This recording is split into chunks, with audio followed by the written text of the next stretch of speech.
محمد نبینا بنور هادی۔ حضرت اویس قرنی رحمۃ اللہ علیہ،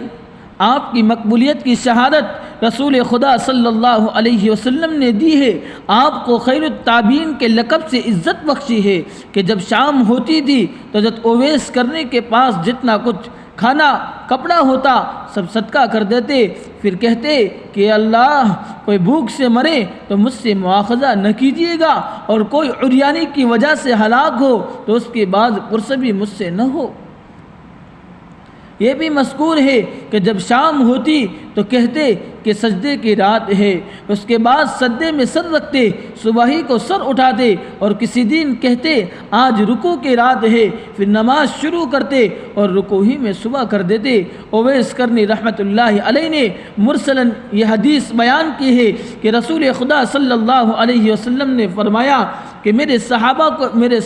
صحابیوں کے باب میں میرا لحاظ رکھو۔ قیامت کی نشانیوں میں سے ایک نشانی یہ ہے کہ امت کے پچھلے لوگ اگلوں کو برا کہیں گے، اس وقت زمین اور زمین والوں پر اللہ کی ناراضگی نازل ہوگی۔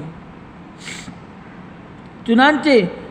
اب ایسا ہو رہا ہے جس کی وجہ سے اللہ تعالیٰ کے ناراضگی کے آثار بھی نمایاں ہے، العیاذ باللہ۔ اب فرماتے تھے امر بالمعروف اور نہی عن المنکر نے مومن کے لیے دوست نہ چھوڑو۔ ہم نے جب بھی عوام کو امر بالمعروف کیا تو انہوں نے ہماری بے عزتی کی اور اپنا معین و مددگار فساق اور فاجر کو بنا لیا۔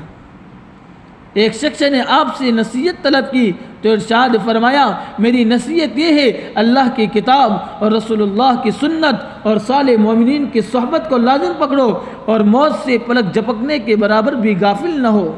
اور تمام امت کی خیر خواہی کرو، اور اہل سنت والجماعت سے علیحدگی اختیار نہ کرو، اس لیے کہ ایسی صورت میں تم دین ہی سے جدا ہو جاؤ گے۔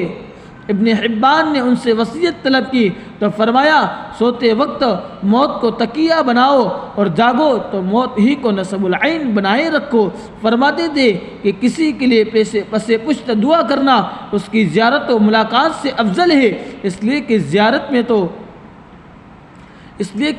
میں تو رویا تزیین کا بھی دخل ہو سکتا ہے، برخلاف دعا کے آپ کو دفن کر کے جب لوگ لوٹ آئے تو پھر ان کی قبر لاپتہ ہو گئی، حتیٰ کہ اس کی کوئی علامت باقی نہ رہی۔ حضرت اویس قرنی رحمۃ اللہ علیہ کی وفات حضرت علی کرم اللہ وجہہ کے عہد خلافت میں ہوئی۔